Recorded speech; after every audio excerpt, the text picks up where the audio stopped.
This week, we travel to the Southern California Gang Conference being held in San Diego, and we catch up with many of our previous guests, starting off with Claudia Apolinar. What was it like for you to get up there and tell your story in front of a packed room full of cops? I get nervous every single time that I go up there, especially, a lot of them have been on for years, and I'm up there with only 7 months of patrol experience, so I'm still in that training mode. I don't have the experience that most of these guys and women have out there. And it's like, I get really nervous. I can't explain it. It's different when it's a recruit class than when it's a class full of people that have been on for a while. Welcome to Game of Crimes.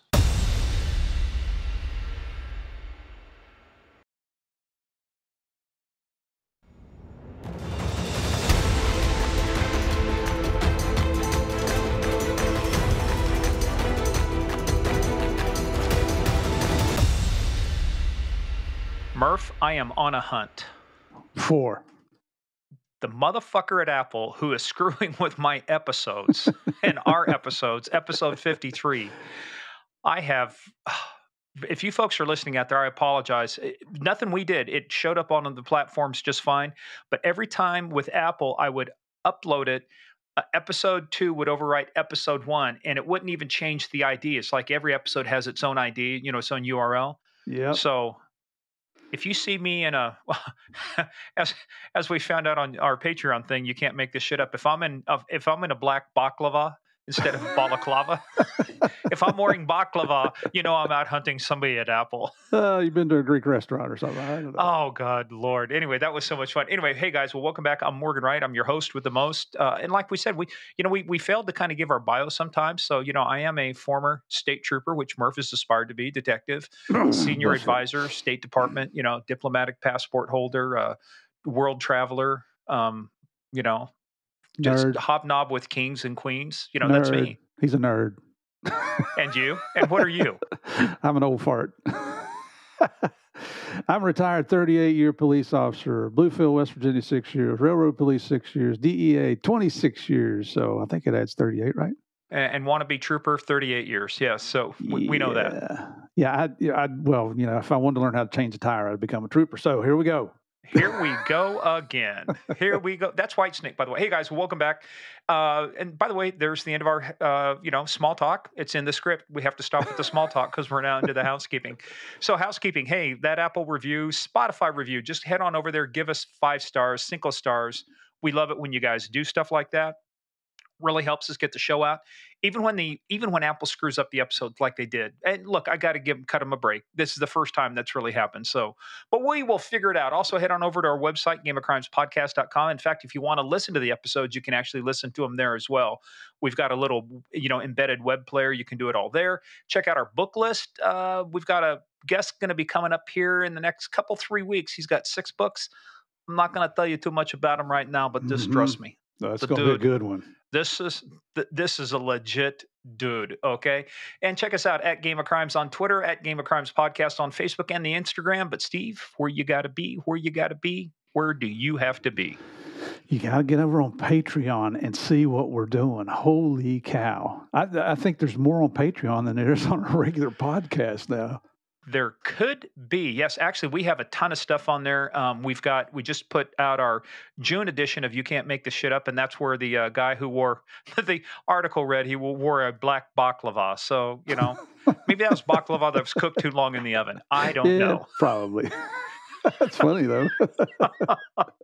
And plus, hey, we also got our case of the month coming up. We've got our calls, or things we've been doing, 911, what's your emergency? Those have been really fun. Good brain teasers.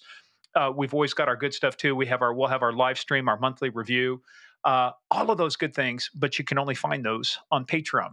So go over to patreon.com/gameofcrimes, join up. And in fact, I just started the editing process. We will start issuing the first episodes of Narcos, the Real DEA Narcos, talking about the Real DEA Narcos Cali edition. There you go. 16 hours, over 16 hours. I just got through getting that all to Chris and Dave, doing the transcripts and the audios and, loading them up for them. Swear to God, man, so much good stuff in there. It is. You would think, holy cow, 16 hours on the same topic would be boring. I know the story, and I couldn't. That's one of the best things we've done. I loved it. I mean, those two guys are fantastic, and the other partners that were on there, Jerry Salama and Ruben Prieto, were involved in it. Maybe not as much as those two guys were, but just fantastic hearing the story. You're going to love it. I'm telling you. And the end of episode 12. This is one for the history books, man. You have to. So we will start the process of that, but it will only be available for the Guardian of the Realm and Warden of the Throne levels. So if you want to step up your game, that's how you do it, and that's how you get access to it. So anyway, patreon.com/Game of Crimes. Also head over to paypal.com and use our email, gameofcrimespodcast@gmail.com, or paypal.me/Game of Crimes. Whatever it makes it easier for you to support the show and help us bring you even more exciting, titillating with tint, window tint. Hey, it's a word. It's a real word, Murph. We're going downhill quickly here. Well, speaking of going downhill quickly, you saw what I tagged you with. Press 1 for hillbilly. I love that. That was fantastic. Did you come up with that? I stole it, like as you do with most memes on there. But the other one too, I can't remember who posted it, but somebody got a picture. The front plate of a car actually said, the plate said, "Sit down, strap in, hold on, and shut up." Well, we got to come up with some merch for that too. Hats, mugs, something, shirts. I don't know. We got to come up with something. We just got to find the time to do it. I'll tell you more about that later. Anyway, But guys, remember though, this show, we have fun, but it is a show about crime. We talk about bad people doing bad things and bad people doing bad things to good people. We do take the stories very seriously, but... And if you're a first-time listener, as you can already tell, we never take ourselves serious. We're going to have some good fun.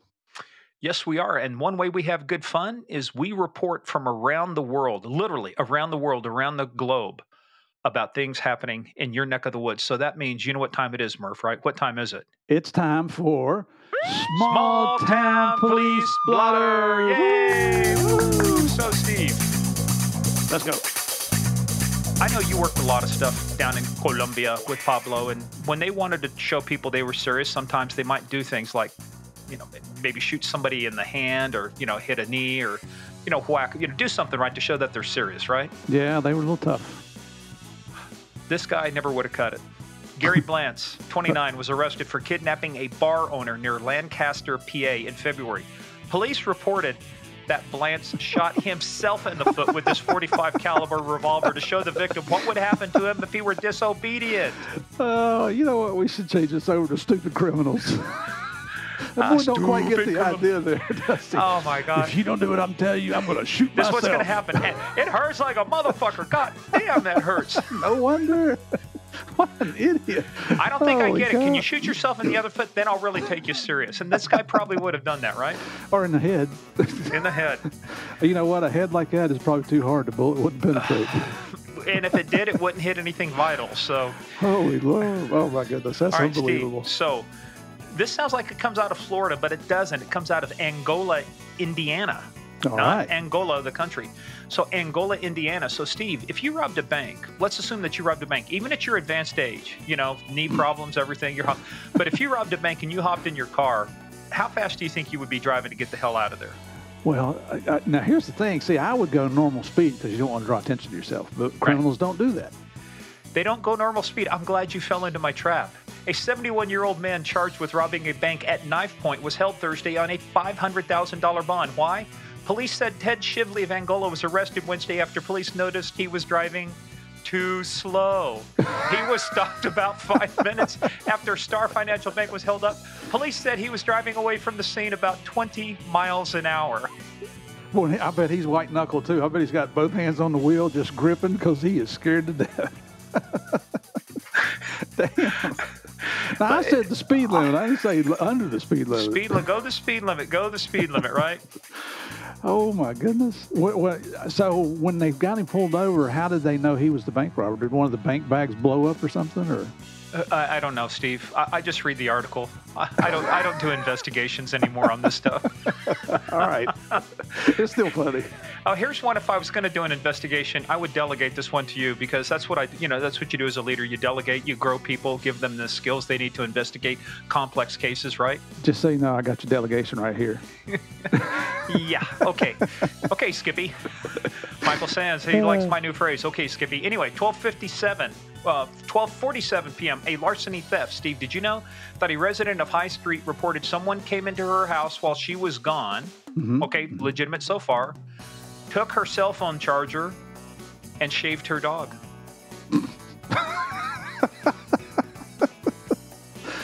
Well, you don't want to leave an ungroomed dog behind after you've committed a felony. What the heck? This stuff is so stupid.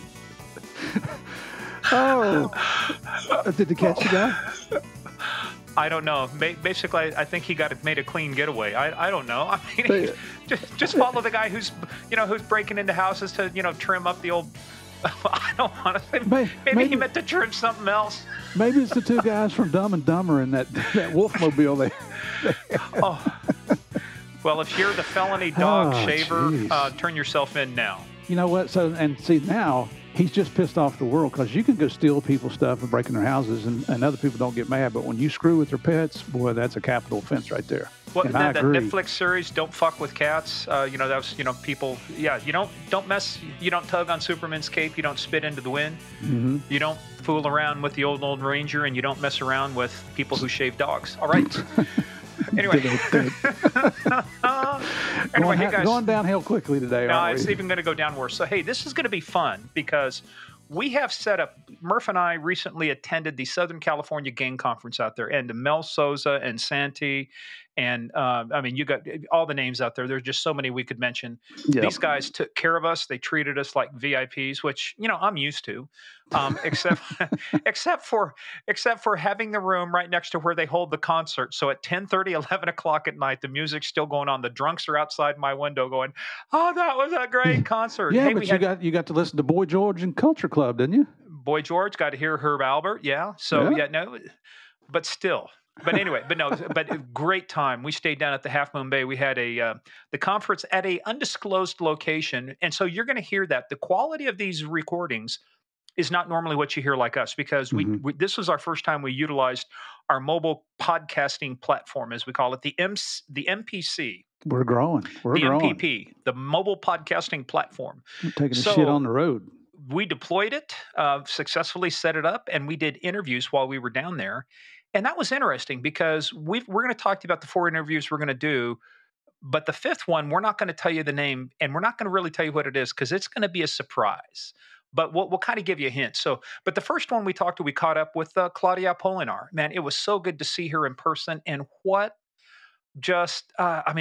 she's one of the most motivational female police officer, any police officer I've ever met anywhere. I got to tell you, I started fangirling out on her when I met her because we saw her. She was the recipient of the Alex Collins Bravery Award for this year's conference. And this little girl, she's about as tall as my daughters, man. And I just told her, you know what? You are now my 3rd daughter. I'm just so proud of you. Everything you've done. She still has the most positive, forward-looking attitude, as you're going to hear here in this catch-up with her. So, Claudia, love you to death. Thank you for coming on and doing this with us. Yeah, and so we were all having an event because they, like I said, Mel and the guys, they took care of us. So we had an event down at a local bar. They closed off a whole section. It had pizza and everything. It was really good pizza. You remember that down there? So Claudia was getting ready to head back. I said, you're just a gentleman thing. You don't want people to walk to their car. And I said, no, I'll walk you back. No, I'm fine. And I'm like, well, no, I'll walk you back. It's just not. I've been shot before. I'll be fine. How do you top that? Well, wait till she tells you about her dimples too. So I just love it. This is fantastic. And then the next person, you can tell he's not really into his topic because it was tough to get Aaron Graham out of his shell and talk about all the good stuff he's involved with. And it is a lot of good stuff. And we really do need to bring him back on for a second interview because he's got so much more good stuff to talk about. His career or when he started his police career as a San Diego police officer, a shooting that he was involved with that he's not proud at all about. I mean, I never knew about it until just recently. Heartbreaking stories, but then moves on to DEA and the stuff that Javi and I were doing, the leads that we were getting in Colombia on drug trafficking that were going into Mexico, we were feeding them to Aaron, and he's out on these major operations. I mean, how much? Well, he'll tell you how much cocaine was seized. Yeah, that's the reason we did the podcast episode so people could hear from him instead of me. I know. I get excited. I'm in awe of these people that we bring on the show. I really am. Really. No, and this is good stuff too. And then we got to catch up with Victor Avila.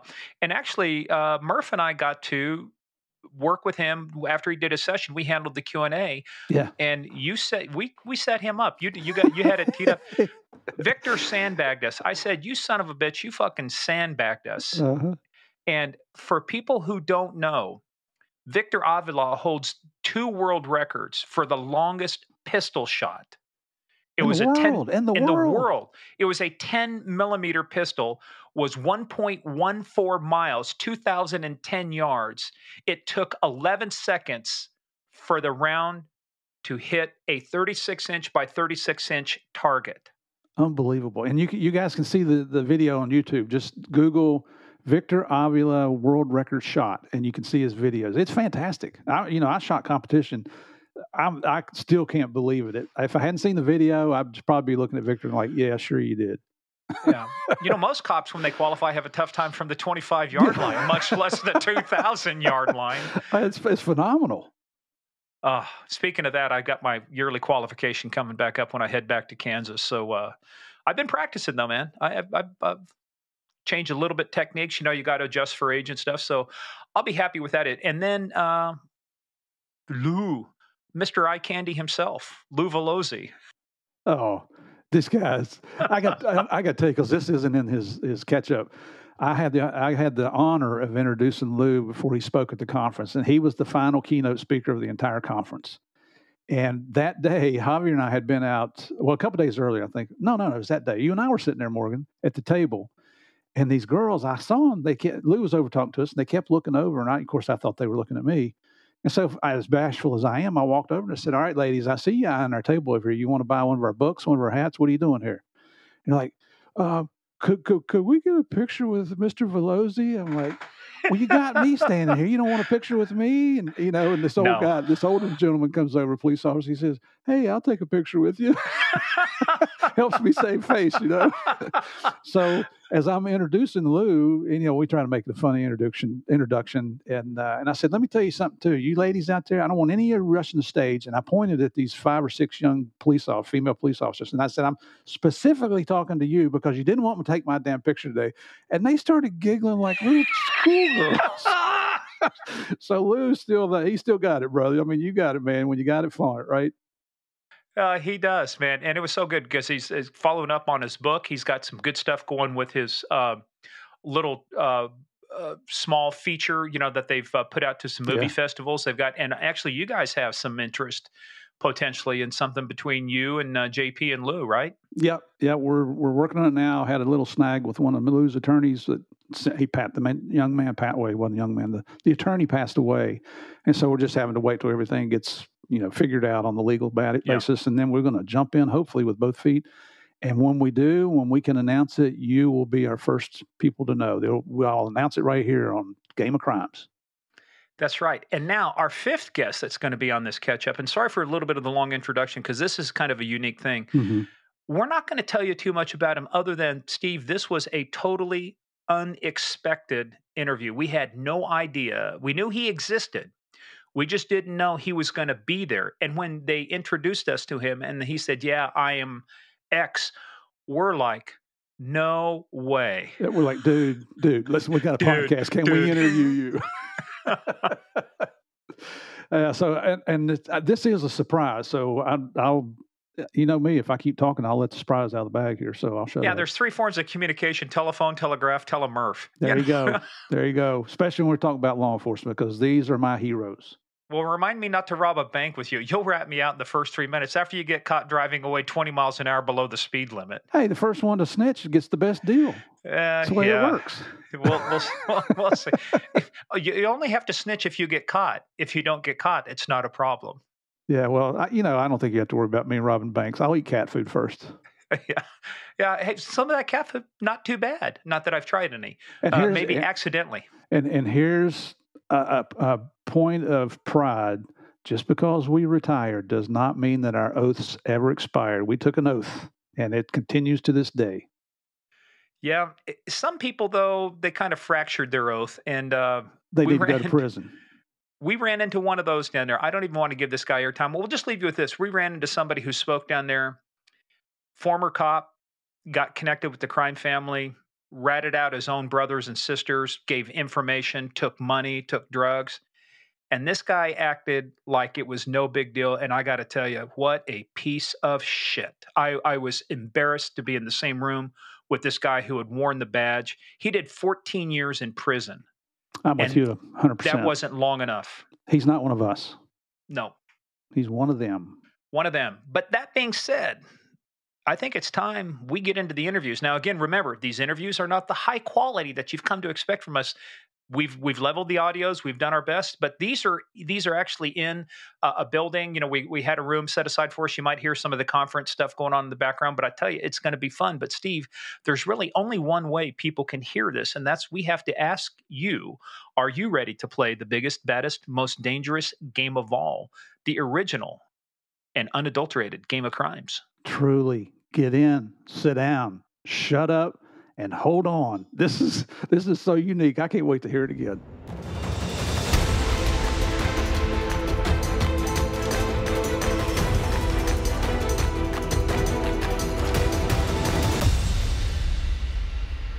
All right, we are recording. Hey, this is going to be fun because we are all out here now in the Southern California Gang Conference being held in sunny, it's semi-cloudy San Diego. Hey, it's beautiful here. It's beautiful. A bad day in San Diego beats a good day in most places, right? Absolutely. And we have this is our new portable podcast setup. So I brought it out on a Pelican case, and we have run into so many people here at the conference that we had done episodes with. So I thought, let's do a catch-up. And the first person we're going to do a catch-up with is guess who? I know who. I'm looking at. Well, she's right here. It's Claudia Apolinar. Claudia, woo-hoo. I got to tell you, and Morgan's probably going to tell you if I don't, so that's why I'm going to go ahead and say it. I'm like a little fangirl here with Claudia, man. I just told her it's like talking to one of my own daughters here that has just lived an experience that most people, thank God, will never have to go through. And I'm just so proud of you. Still, your attitude, the way you've handled this whole thing, you don't let anybody get you down. So I'm tickled shitless to be here. Well, that's a little too far there, Murph. Okay. All right. But no, the one thing we want to talk about, too, is it was great this morning because one of the people we had on our podcast before Claudia was Alex Collins. Mm-hmm. And we talked about him getting shot and severely injured and his partner getting killed because of that piece of shit out of Los Angeles, ex-cop. We won't even use his name.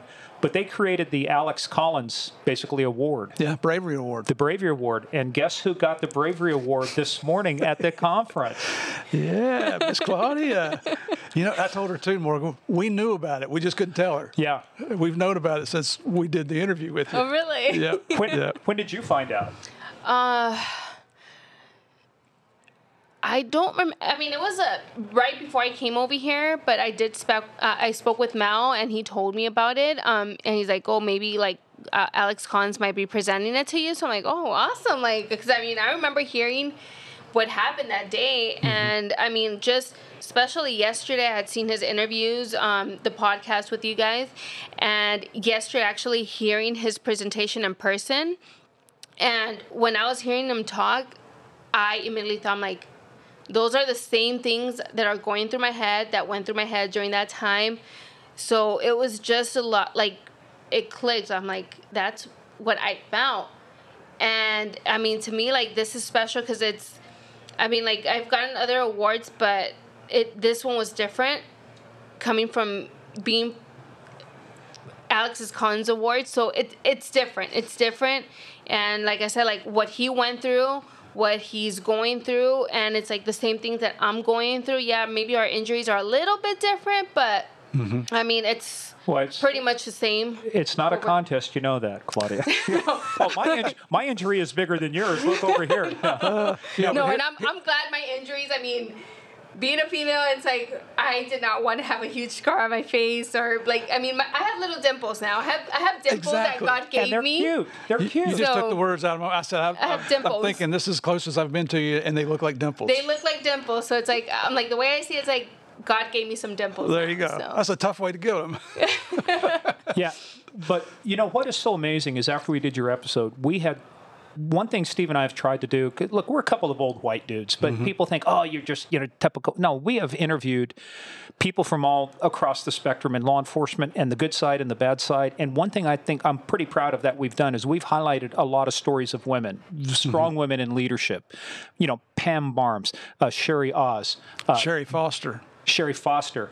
Who was your friend? We poofed her hair. Michelle Linhart. Michelle Linhart, the DEA administrator. I mean, we have had some vantage. Cheryl O'Connell down in Richmond. Yep. She was shot through the face too. Ambushed by a guy, shot through the face. Very similar. And the one thing we've tried to do is just show that guys. It's just not all about guys. It's not all white guys. This profession has changed a lot, and you represent what is really good about this profession. Because if people go to the webpage and watch the video of the shooting that they put out. It's amazing what you did. Even in spite of all of that, you kept scanning, you kept looking.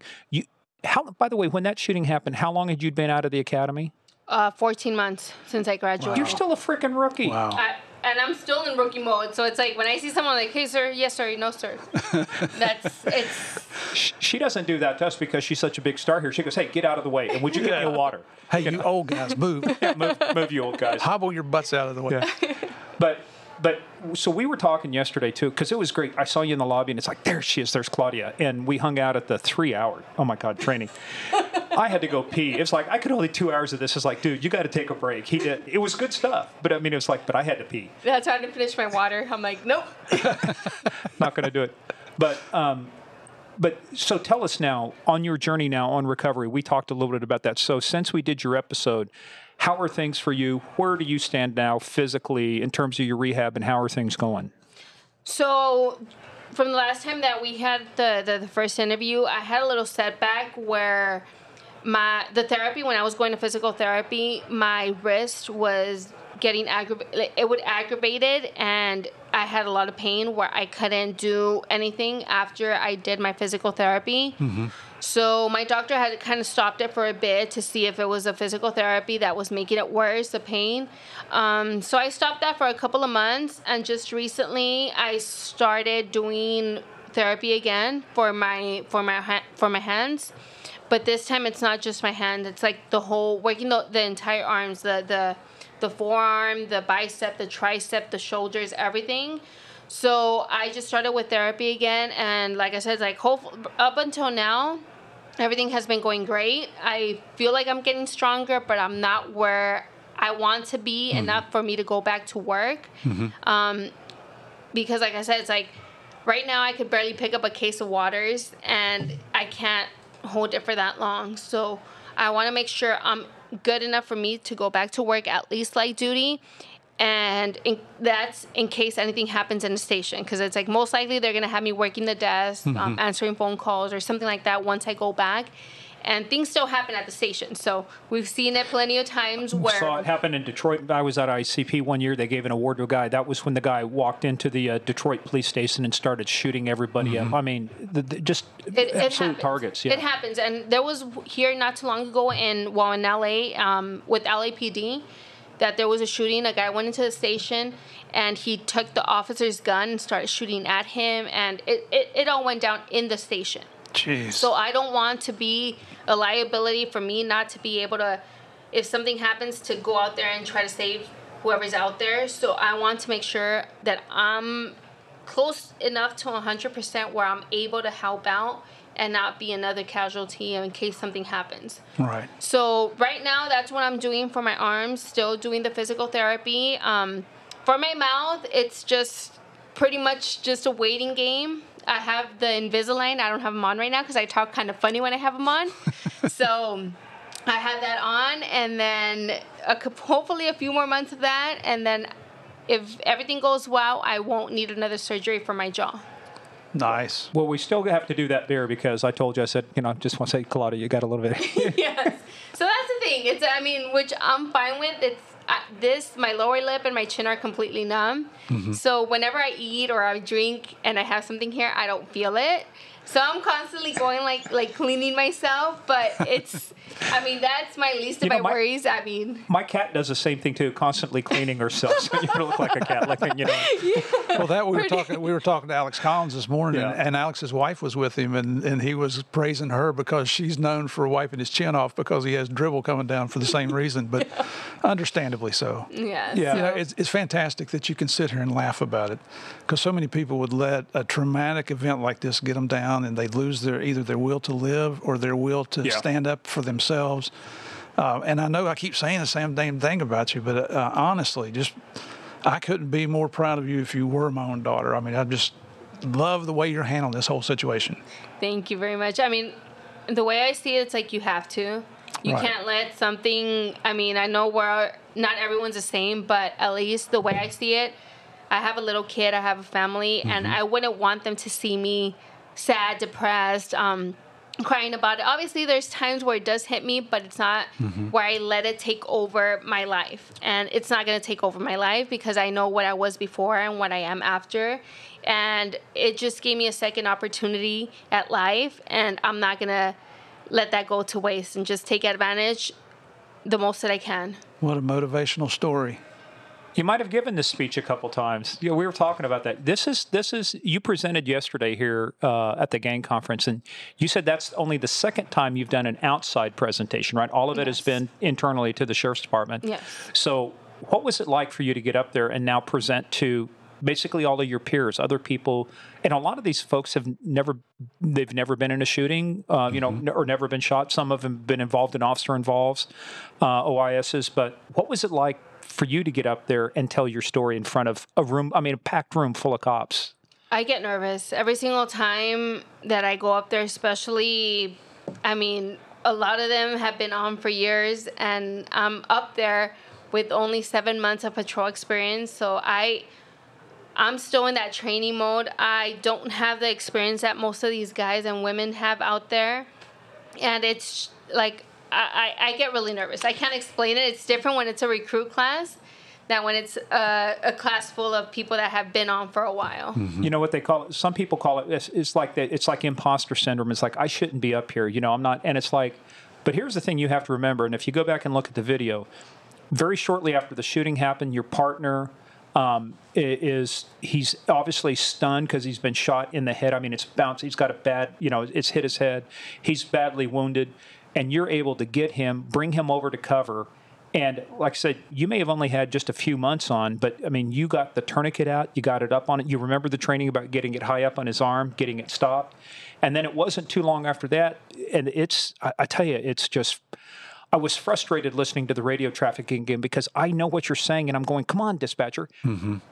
She's been shot. Come on, dude. This is not regular radio traffic. Get somebody rolling. Well, fortunately, it only took probably 20 seconds, I think. Yeah. But 20 seconds is a lifetime. It is. Yeah. It is. And I've been going the times that I've talked to the first aid training that we have with our department, and just learning how fast a person can bleed depending on where their injury is. It's like you need to get that tourniquet on as fast as you can, as tight as possible. And like I said, it's something that you don't know. Like, you don't know where the person has been hit. And the good thing that day the training kicked in, like I said, it's like, I remember it's like, I don't know where he's been hit, but go up as high as I could and put it as tight as possible. Yeah, but you'd also been injured in your arm too, so that was difficult because now you don't have full strength in both arms and both hands to apply that tourniquet. So how'd you do it, Superwoman? I have no idea. I don't know. I don't know how I did it. Like I said, it's like I felt I didn't have the strength that I had before, but I wasn't in pain. The adrenaline just kicked in right away, so I felt like a warm sensation in my mouth and my hands. But it wasn't something where I was like, the pain was really bad where I couldn't do anything. So I put that aside. I'm like, I have to do what I'm trained to do and try to save him from bleeding out. And like I said, it's like, I'm like, put it on there. I'm like, hopefully it's tight enough by the time we get to the hospital, and then let the doctors handle it. Right. But let me tell you, from the time the call went out till the time your other deputies got there, I mean, they must have been driving supersonic speed because they hauled ass, because you see a bunch of them pull up. And I think they do the smartest thing, which is they didn't wait for an ambulance. They just piled you in the car and you're headed out because you're both ambulatory. I mean, you can move, so that's good. It's like, we're not waiting for an ambulance. One, you don't know where the shooter is. And number two, you got to get help right away. So, I mean, kudos to those guys, too, that for... Oh, yes. No, they were there. My actually, one of my very good friends who was training at Compton Station at the time, she was on training, and she's the one that handled the incident. So afterwards, when I spoke to her and everything, like, the station is less than a mile away from where it happened. And when they heard the call come out, everyone, she's like, we're getting the cars ready. We just got in the cars, we took off. And then when she saw that it was me, she's like, oh shit, like, like, damn, it's her. Like, Apolinar, we were in the academy together. So, I mean, she did a great job. Like I said, like, she took care of the scene and everything until homicide got there and everything. So, but it was just something where they responded right away. They got us in the car. They had another station that was just north of where we were at, Century Station. By the time we got in the car, they already had all the intersections blocked off. So the ride from where it happened to the hospital seemed like, I don't know, like 30 seconds. We were there in 30 seconds. Seemed like a NASCAR lap. Whoosh. I'll bet. Yes, yes. I'll bet. So I see one scar here on your right arm. I have one where it came out over here. Well, it came out over here, and then right there. One here, and then probably it came out over here. So we're looking at her forearms, everybody, wondering what we're looking at here.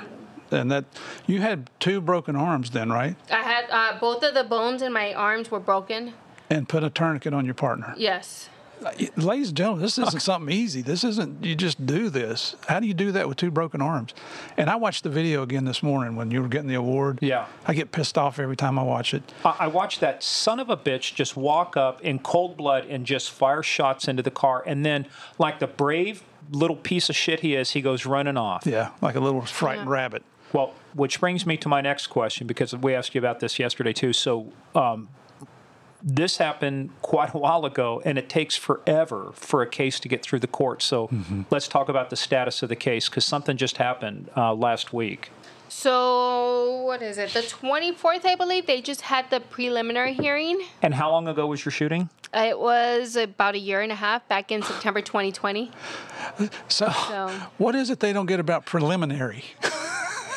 I don't know why. It took a while. It took a while. And you know the sad part is you know what's going to happen? I don't know what they're going to do, because we talked about this about, one of the guys talked today about the L.A. district attorney and the way that they're dropping gun enhancement charges and stuff. They're just making it easy. Part of my fear is this guy gets some kind, he's got other charges too. You need to tell about that. But that they'll drop some of the gun enhancements or whatever. This guy's getting credit for time served as he's sitting in jail right now. That is a travesty. Yes. Yeah. I mean, other than that, it's like I pretty much don't know what's going to happen. Hopefully, as of now, they haven't dropped any of the enhancements, which hopefully they don't. Did you have to testify? Not yet. So only once the case actually goes to trial. So what they do at the preliminary?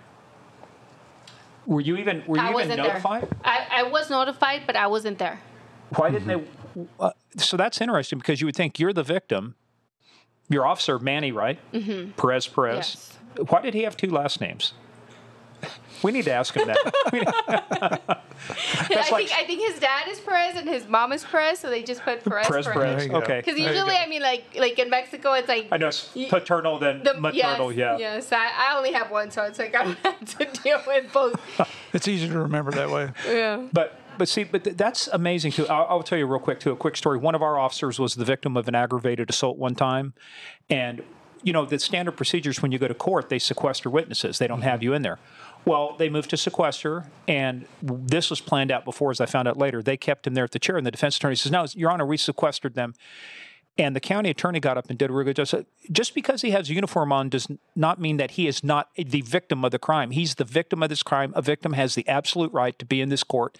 Good for him. And boy, he set him up good too, because this defense attorney was one of those public defender assholes. There's some good ones, and there's some assholes. So But I'm just surprised you did not have to testify. I mean, do you have any idea what kind of evidence they presented or what they did for the preliminary? Well, from what I know, it's like the preliminary hearing is if the victim won't, like, it's like they're kind of iffy if they won't show up to the case. Like, once the actual case starts, if they won't be there to testify. But with us, it's like, I know you guys are going to be there to testify, so they don't want to put us on the stand twice. Okay. So I think that's pretty much why, because it's like, I know you guys are going to be here once the case actually starts. So Well, and that makes sense too, because you don't want potential conflicting statements later. The more times you're on the stand, the more the opportunity is for the defense to say, well, that's not the way you said it last time. When you mean the same thing, we know it's smoke and mirrors when it comes to those guys. yes. Well, but this guy's also got a couple other charges, and I know we talked about it in the episode, but what are the other charges that he's also got against him right now? I'm not exactly sure, but I know it's other attempt murders against a private investigator, and then a carjacking. That he did a carjacking. So he's an outstanding member of society that's been unjustly incarcerated for crimes he's obviously not guilty of. He's a real freaking peach. Yeah. Well. Yes. I told you. We know, guys. We'll get a hold of Dominic Polifrone. This guy ever makes it out of jail, you call us.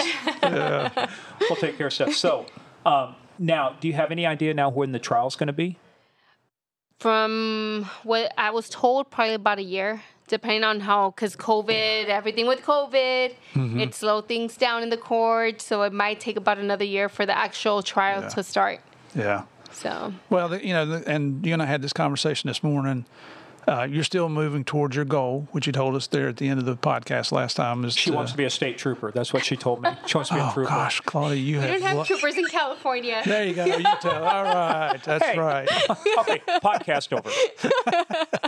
But she's still moving towards her goal of becoming a homicide investigator. So that's, I mean, I know you got to go continue to pay your dues before you finally get to that level, because those are some elite investigators. But that's the good thing. You got your focus on. I mean, you know what you want, and you're working towards that goal. Yes. Let's talk about working towards that. So what's your projected timeline? We talked a little bit about your timeline. So what do things look like for your eventual return to duty? Well, right now it's like things with the workers' comp, it's starting to slow down. So I went like about a month without doing therapy, and then I start again. So it kind of pushes me back every time when I'm not doing it continuously, like every week. So, like I said, right now I haven't had that many issues with my hands, which is great. So, hopefully, I mean, we're in, June? Hopefully by August, September, I should be able to at least go back light duty. And then, like I said, like once I'm able, like 100%, like mentally, physically, then go back out onto the streets and continue patrolling, because I only have 7 months of experience and I need a lot more to get to homicide. So... One question I want to ask you about is your baby. So how old is your child? He's 8 now. Does he understand what Mommy went through? So, okay, we never told him, and I think I mentioned it last time. We just told him it was a training accident. I fell down. I broke my hands, my jaw. But not too long ago, they had career day at school. Oh. So I went in uniform, went to go talk to his class, second grade class, and a little girl raises her hands to ask a question. She's like, I heard you got shot in the arms. So I'm like, oh, shoot, like, how do I explain this to 7, 8-year-old kids? Well, how did she know about it, though? Her mom on TV. They saw me on TV. Yeah. Oh. So, yeah, that's how the school knew what had happened and everything, but my son didn't. So they knew, and it was like, how do I explain this to little kids? And I don't want them to be, like, if they have in their head, like, I want to be a cop when I grow up, I don't want them to be scared. Right. Like, I don't want them to be scared, so I'm like, I just pretty much told him, like, yeah, I did. It was a bad guy, but I'm fine now, and I love doing what I do, so I had to, like, to spin it, make it a little bit better for the kids. So, but did that lead to questions at home? Oh, he didn't ask me, and I mean, I don't know how to bring it up. I mean, I'm pretty sure after that, like, he's like, oh, like, what happened, like. So, because he asked me, like, there was a couple of times when he's heard conversations, and he asked me, what is an ambush? So I'm like, oh, that's when someone surprises you and they attack you, like they try to hurt you. So, but once he's a little bit older, then just give him the whole story of what had happened. Well, I mean, because kids are so resilient. In his own time, he's working it out in his mind, obviously, right now. And he'll come to you, and you'll have the golden opportunity to share the heroic story of his mother. I mean, it was funny because you came walking up to the table a while ago, and Morgan started calling you Superwoman. I love it. That's a great name to have. Well, only after she changed out of the San Francisco Giants shirt she was wearing. Come on, no self-respecting baseball fan wears a Giants shirt. And she's got a DEA narco shirt, and she puts on a California Gamecock shirt. I know. Can you believe that, Murph? Such disrespect. Story of my life. So you mentioned a couple things, right? So there's the physical part, but there's the emotional part and the mental part. So where are you at on the mental part? Are you getting counseling? Do they continue that? What's your journey there? Counseling, I was going with my psychologist when it happened, like every week for about 2-3 months, that I was talking to her almost every week. Right now, I mean, the psychological part, like it's gotten a lot better. It's not bad. I mean, I'm still able to sleep. I don't have nightmares. It doesn't really, like, it's fine. Like, I'm able to live a normal life. Obviously, I do think about it every single day. There's not a day that doesn't go by where I don't think about it. But it's just learning to live with it and accept it and just move on from there, because it's not something that I'm going to let it consume me and make me all depressed. So it's like, it's just something it happened. Oh, wow, fucking shit happens. Yeah, let's move on. Well, shit happens. I got shot 3 times, 4 times. Shit happens. But shit happens when you drop your favorite bottle of Belgian beer and it breaks. That shit happens. That's why this girl sits on a pedestal with me. Yeah. Hey, but let me ask you about that, though, too, because I know you don't like to read a lot of books, but I did send you one, and you said you read it. Yeah. Emotional Survival for Law Enforcement. What did you think about that book when you finished it? It was, as I was reading it, a lot of the stuff that it said, it's like, I could identify with it.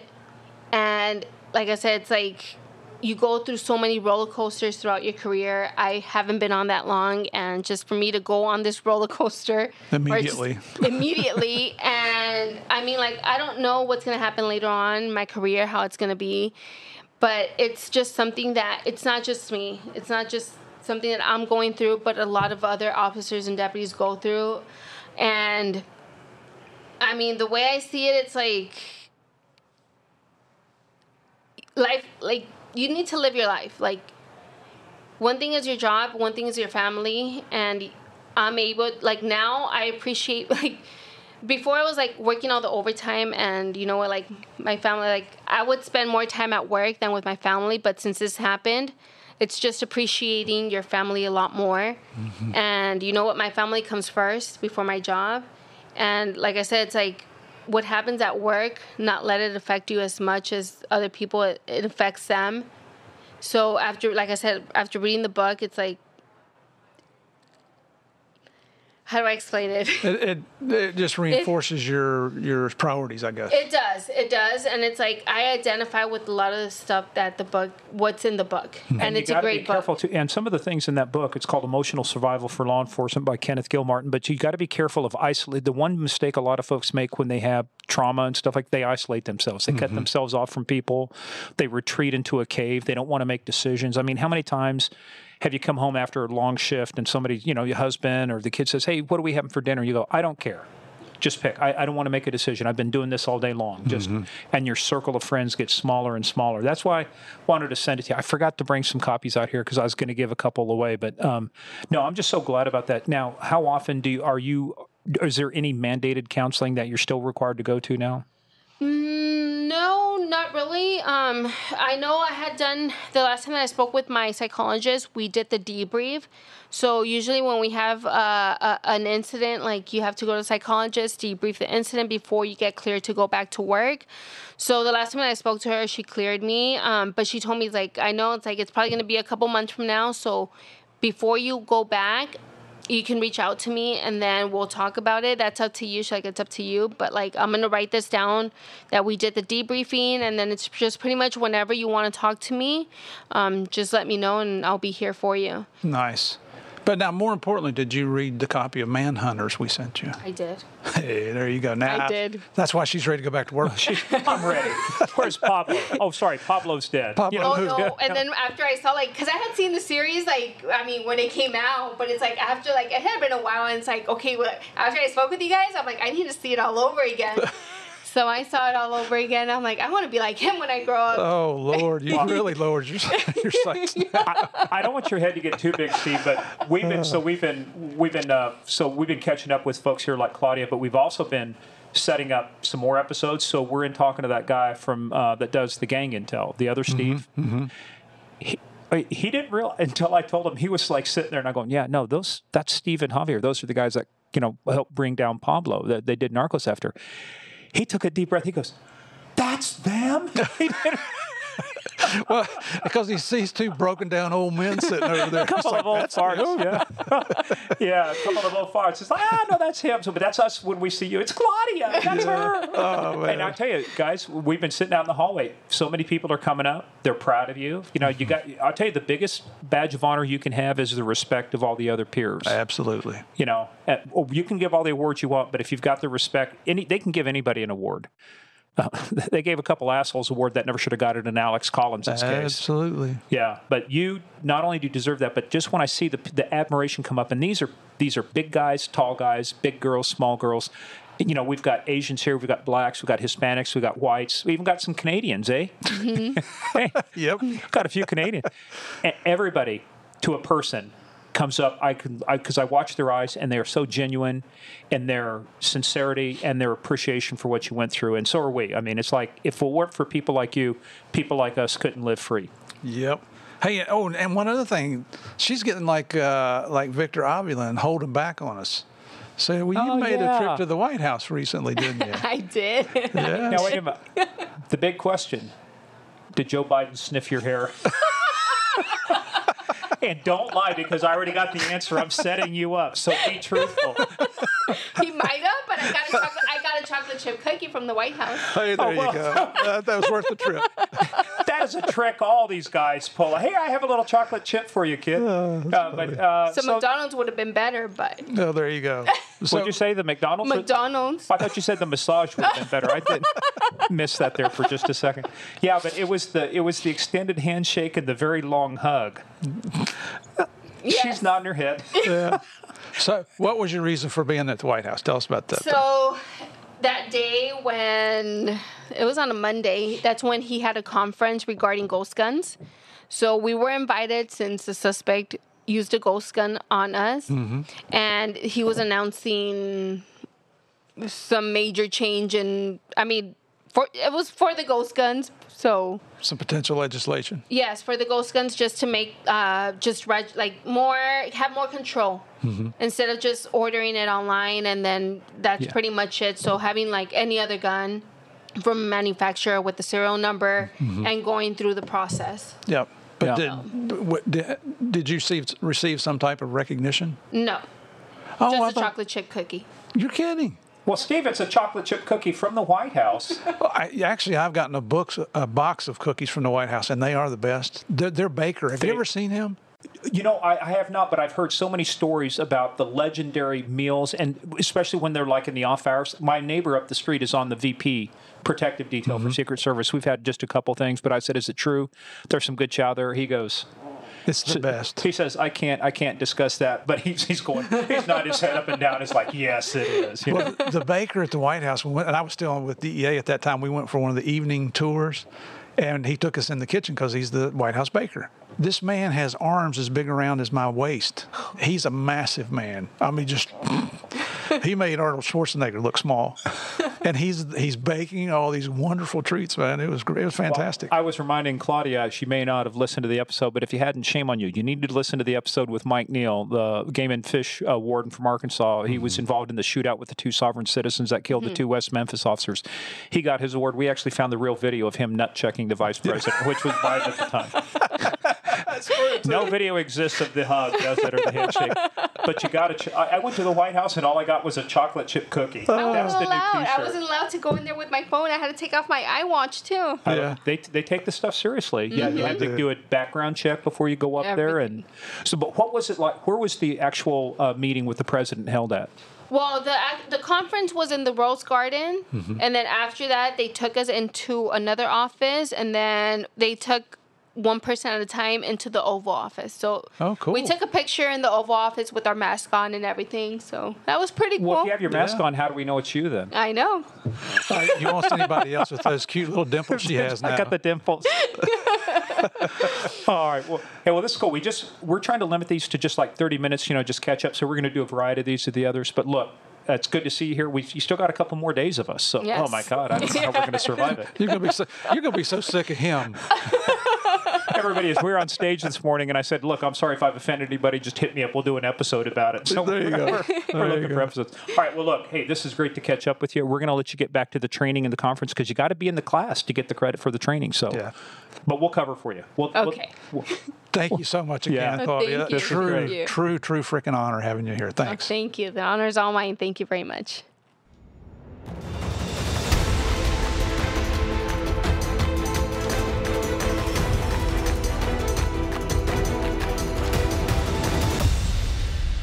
Lovely. Yeah, here we go, Aaron. What are we going to talk about? Well, you're here already. Does it matter what we're going to talk about? I'm here now. It's like having a captive audience. You're not getting out of here. So we're back out here at the San Diego Gang Conference, and guess who we have with us? Who is this guy? Aaron, what is it, Graham Cracker? There you go. Aaron Graham Cracker.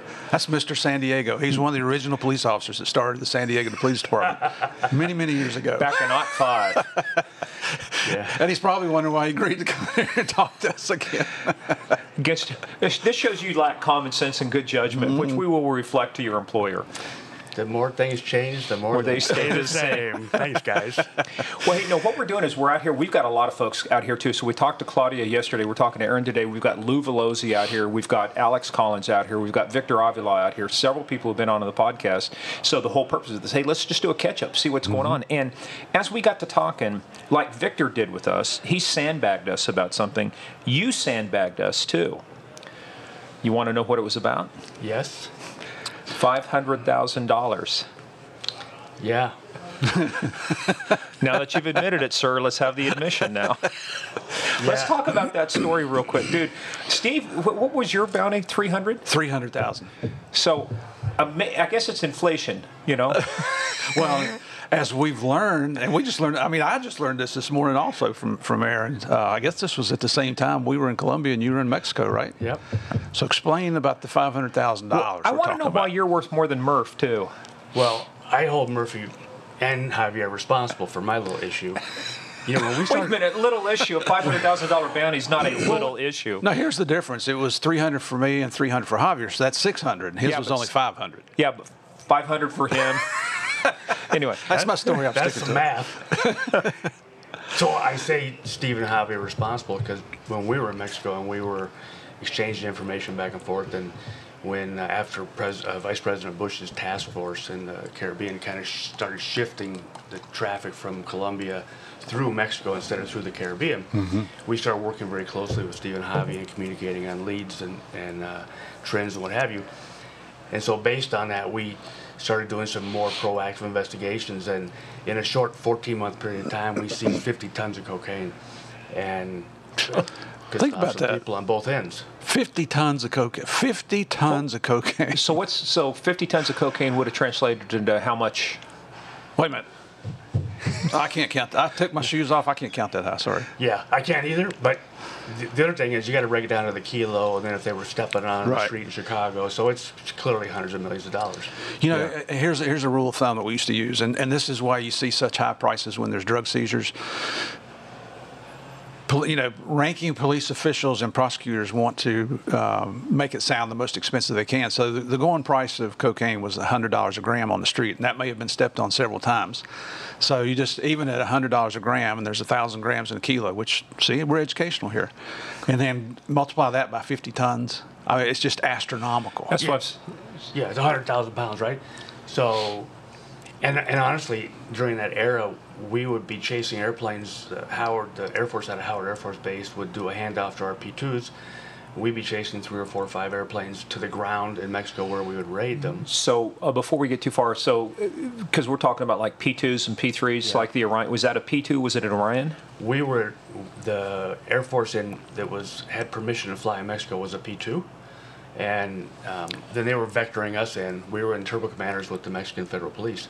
And they would vector us onto the bad guys and then down to the target when they landed. And the P2s were basically the equivalent military version of a surveillance aircraft. They could track things in the sky. And like the AWACS. Yeah. Yeah, without the disc. So, so we were really being effective, really thanks to the intelligence coming out of Colombia from Stephen Javier.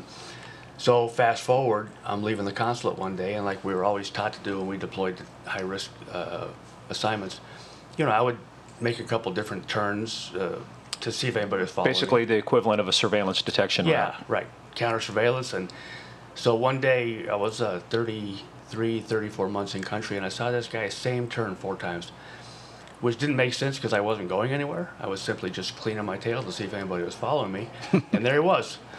So I stopped at a light, got out, see what he was doing, look at his license plate, and he was taking pictures of me. So that was a clue, right? That's probably a Now wait a minute. problem. You stopped, you got out of your car, and you walked back to his. He's a tough guy. He's a tough guy. He's not afraid. You gotta I'm sorry, die of something. this is Mexico. It's dangerous, and so you get out of the car, a place where you could have. He who fights and runs away shall live to fight another day. I like that. I've heard that before.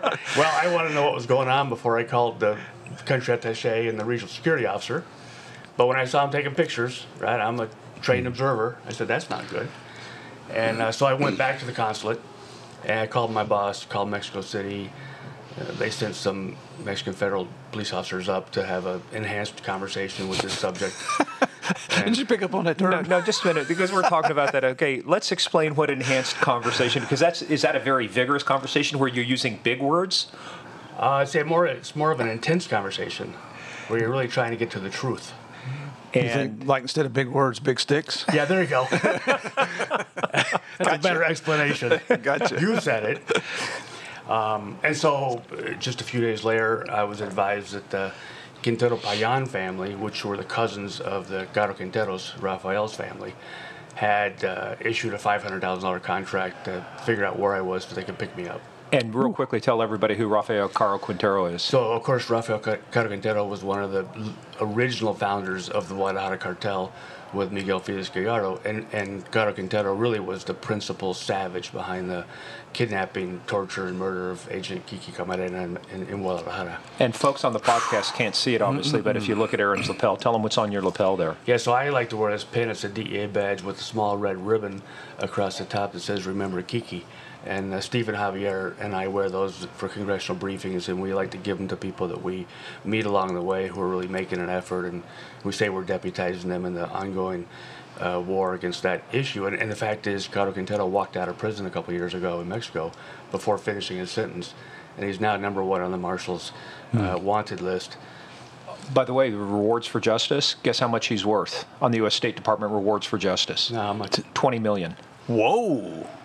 #1 highest value target on the rewards for terrorists list, ahead of other terrorist organizations and other terrorists. Wow. Well, for guys like Stephen, right, that makes sense. He should be the #1. Well, and you know what? I'm thinking here of a project we can probably all do together. Yeah. 20 million split 3 ways is 15 for me and 2.5 for each of you. So And 3 obviously white guys going into Mexico looking after a drug Never lord. see us. they'll never expect it. No. I told you before, man, I'm English-Irish heritage. I don't blend in a Hispanic country. No, we'll As just, white be as you we'll get. just be Australians, mate. G'day. Yeah, I don't think we could even pass for that. Good luck with that one, Mark. Hey, look, it's my retirement plan, so let's continue on. But anyway, but Rafael Caro Quintero, so that the part of the family. So you found that out. Continue on from there. Yeah, so we found that out. So that can't be good, and we know how Kiki lost his life, and not only was it just horribly wrong on so many levels to kill a federal agent, but the 3 days of torture that he endured.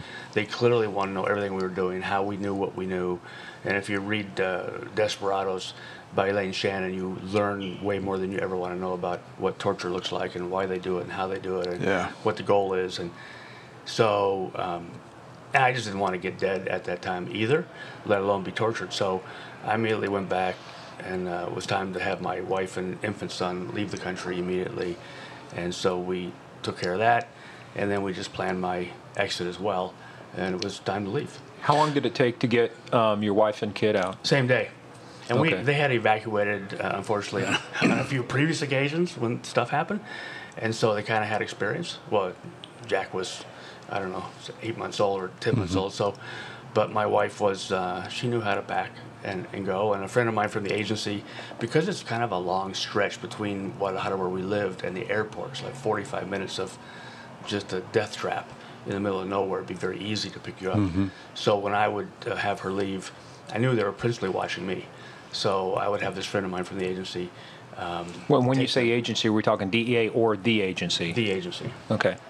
And so I would have him. He was just a great guy and a good friend, and he would take them out there, make sure they got on the aircraft safely. And so I got them out, and then I was ordered to stay with another one of my partners down there, double up for security reasons until they got me out. And so, you know, I was 2 months short of my complete tour, but, you know, as we always say, I left on my feet. And so, but it was another one of those, you know, those stories that we don't talk a lot about because it's. And that's exactly what I was going to say right after you finished there is these are the stories that nobody knows about. The danger that our, you know, not just us as agents and government employees, but your families are in that same danger as well, just simply because they're married to us. And, you know, I mean. Well, that's dangerous enough on your part anyway, Murph. Look how lucky they are to have us, right? But, and the funny thing is, it's not funny, but the strange thing of this whole story is it wasn't the first time your wife and son had to evacuate Mexico. And I'm going to guess that most of our listeners are thinking, what the hell is wrong with you guys? If they had to evacuate you once, why would you go back? And it's, you know, I always say in tongue in cheek, they didn't hire me because I was real smart. Right. And I get goosebumps when you say that because Karen and I had an agreement that when you want to leave, you leave. And when you want to come back, you come back. And if you want to stay out for an extended period of time, I respect that. Yep. Right? And I don't want you to be here. And, you know, we had our own security in our apartment. It was a beautiful apartment overlooking the Guadalajara Country Club, but we had a fully automatic machine gun under the bed, and we had flashbang grenades on the bedside tables.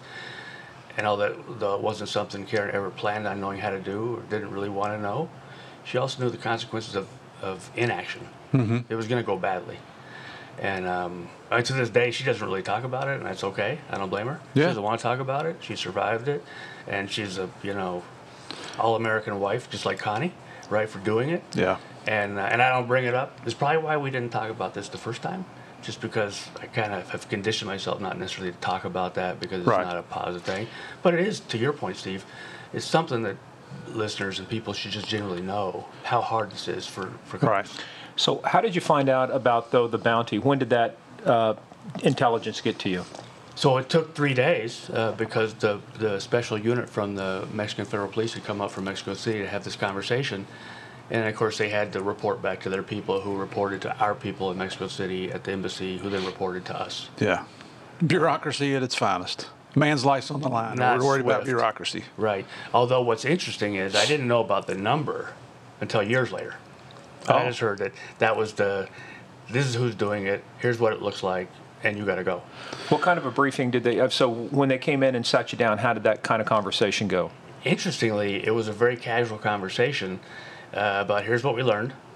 And initially, they actually said to me, we'd prefer you not leave the country as a result of this threat because it sends the wrong message that the traffickers can intimidate us out of the country. That's what I was about to ask, is that how do you balance that with the need to keep you safe to say is if all we have to do is make a credible threat, we could get rid of the entire DEA office. Right. And that, but, you know, for me, I was a new dad. So your calculation's a little different. Everybody deals with these things differently. And, you know, I'd rather be the old saying, I'd rather be a living coward than a dead hero. Well, you're not a coward by any means. The other thing too is you had done your time. You were 2 months short. You were down there for 3 years, right? 36 months. And you were how many months in already? Yeah, I was a little over 32 months in. So it's not like you were being run. It's not like you were there for 2 months and now you're gone. You'd done your time. You paid your dues. Yeah. Well, let me ask too. So when they said, we'd like for you to stay, did you hesitate to say I'll stay? no. Exactly. No. So it's you're being very humble here in your explanation, but that's the way it is. I mean, you sign up to do this job, and you take the threats that come with it. And thankfully, we're married to the right kind of people that understand what those threats are, but they also understand what our professional obligations are, and they understand the mission, and they think it's an honorable mission, and they support us 110%. Right. And what did you say yesterday about how we should look at our career? Yeah, it's and our listeners have heard me say this before. Your priorities, in my opinion, our priorities should be God, family, and the job. The sad thing is we do those in reverse. It's always the job first, and then God and the family are kind of second and third, and that alters back and forth. But the job for us is always first, and that's not right. But, I think God created certain people like us, the three of us, to do these kind of jobs and have that. None of us are tough guys. We're just normal people. Right. But it's also having the right kind of spouse who understands what they're getting involved in. Exactly. Because when you don't, that leads to divorce and everybody's life's miserable. And it just, the good Lord blessed us all with these wives that we have that have hung in there through thick and thin. And for whatever reason, I guess they need some professional counseling. They're still there. Well, like I told a lot of folks, man, I'm lucky. My wife, she could have been out in 10, 12 years with good behavior, Right? Yeah. Well, we all say we married way above our grade. Oh, we all married up. And I know you, Steve, 38 years, and I'm 36 years, and Morgan? 35. Yeah, so, but I can say, and you guys both kind of touched on it, had I been single, I probably would have said, let's do it, I'm staying. Yeah. We're going to fight it out. But as a new dad, I'm like, I get goosebumps saying this. My father had passed. We named our son after my father, and I don't know if we talked about this before, but, I missed the actual birth of my son because Karen went into labor early. She was in the States. I caught a plane. I got there, and he was born, and she had already named him Jack for me. Wow. And wow. So there's your wife thing, right? So I kind of tear up a little bit. That's all right. Because that's the reality. Mm-hmm. So had I been single, probably would have stayed. But it took me about 2 seconds to think about, okay, Jack, Karen, family, I did my thing, what I came to do, and I'm going. Yep. Yeah. It's it's hard to explain to people. I mean, unless you've experienced it, people think we're idiots. I mean, look at Javier's situation. He gets a call from the I think it was the ASAC at the time down in Bogota. Javier, where are you? Well, you called me in my apartment. Where do you think we have cell phones? Have you got your gun with it? Well, yeah, I'm a DEA agent in Colombia. I do have a gun. Duh. Get in your car and get to the embassy immediately. Watch out. The Sicarios from the Medellin cartel know where you live. Now, how comforting is that? And what does he do? They just put him in a different apartment. Oh, I thought you meant he just went downstairs, hit on one of the girls that was in the parking lot. Well, that might happen too, but that's what makes him Javier. But it's just hard to explain, and that's why, like Morgan said at the beginning of this little catch-up interview here, we're in San Diego at the Southern California Gang Conference for this week, and it's an honor to be here because we're sitting in the room with 1,000 heroes who have stories of their own. We're just three guys sitting around chit-chatting, and you hear some of the stories here, and just honestly, it makes you so freaking proud to be an American. I got to say it. We have probably lined up, I would say, another good 7 to 8 guests just on this too. We've got a mobster, Michael Franchese. Yep. I mean, his story is going to be amazing. We've got a guy that's out of the gang intelligence unit in the prisons. You were even talking about that, Aaron. Watching the drones drop stuff and the sophistication of these criminal gangs on the inside. We've done master classes now on outlaw motorcycle gangs with Steve Cook. Mm-hmm. We did a master class on organized crime in Canada with Steve Metelsky. There's a lot of Steves there. And then this guy's a Steve. That's a good name. This guy's going to be a Steve. We're going to talk about the Aryan Brotherhood. I mean, so this is a perfect place. But anyway, back to our regularly scheduled podcast. So tell us about that. You said that conversation was kind of calm. Let's take it on from there. So they sit you down, they brief you, and yeah, and it was interesting that they kind of were being, I don't want to say forceful, but kind of trying to influence my decision. I really should stay because we don't want to send the wrong message. And I would just say, as some people know, in the embassies, and in particular in Mexico City, not a lot of drug traffickers or organizations, but in Guadalajara, where the main cartels were located, it was every day. I mean, I lived 2 blocks from the Comandante and 4 blocks from Miguel Feliz, and it was a dangerous place. And so I wasn't really sure. I wanted somebody from Mexico City who didn't feel this danger every single day, who hadn't evacuated their wife and child 3 times already, to really have that much influence over my decision. Yeah, somebody who could just walk out and have afternoon tea and not worry about it versus every time you left, your head's on a swivel, you're checking your car, you're wondering who's following me. Karen and I had a code when I would call on the phone because we had wiretaps on our homes and our consulate phones. And so we had a code. If I was going to be leaving town, I would not say I was leaving town because that left her abandoned. So I had 7 states within central Mexico. So I would say, yeah, what a sunny day, what a beautiful day, or gosh, not much sun today. Anything related with the word sun meant I'm not coming home. And so then she knew. And we did that because one day I was with the Mex Feds doing something, and one of the guys says, hey, you want to go out for drinks tonight, blah, blah, blah. And I'm like, and before I could answer, he says, and don't tell me you're going home to have dinner with your wife because we know she's gone. And I'm like, now how would you know that my wife is gone? Right? Was that an implied threat, or was that more just to say, hey, we're keeping tabs on you too? He would just let me know that he knew she wasn't in town. There was no way he would know that because I would never tell him that. Subtle and it was message. a reminder. He was on the phone. He knew I was talking to her and she wasn't there. So that was fine. Who was tapping you? The Feds? The Mex Feds. Well, at least the Mex Feds for sure. Well, that's what I'm saying, and they're sharing it with the cartel? Well, that's where the corruption was. And, it was really interesting to Morgan's point. Poor Morgan, I keep telling him, dude, you guys got to get that guy on the podcast and that guy on the podcast. And Steve, the other Steve from the prisons, I'm wowed by these guys. Victor, his story yesterday, and I've known him, but his story was awesome. Steve's story about these, he showed me these videos. We're sitting in the kind of green room, right? He showed me these videos of drones dropping dope into the prison yards. I'm like, this Holy cow. Crazy. And then poor Morgan, you got to do that guy and that guy. And there's so many heroes here. Look, I got a list. Murph and I got to sit down later. We got to okay. What's the info here? What's the info here? But that's the great thing about this is that, as they say in the movie Top Gun, which Top Gun 2 is at now, it's a target-rich environment. It is a target-rich environment. These people are impressive, and they are. I kind of feel like the old boomer. Like, yeah, I have a story, and it was interesting, and Steve was part of it, and partly responsible for my part, but. The work these guys are doing in incredibly dangerous times, incredibly dangerous offenders, these gang members. These guys, it's not an overuse of the word hero to talk about what these. Well, and when you consider the number of ambushes that law officers are facing, and the other thing too, it's harder and harder to recruit. They're finding it more difficult to get people to do this work.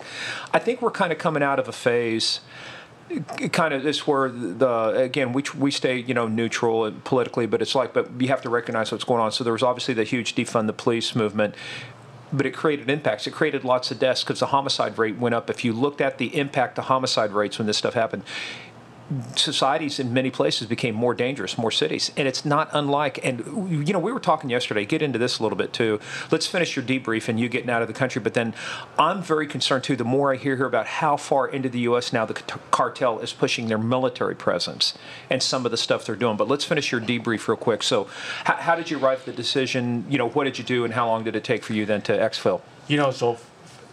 I listened to them. I wanted to be respectful. I had a country attaché and an assistant country attaché, and I had the guys around me, and I didn't want to be emotional, which would have been, get a little upset. So I wanted to stay calm.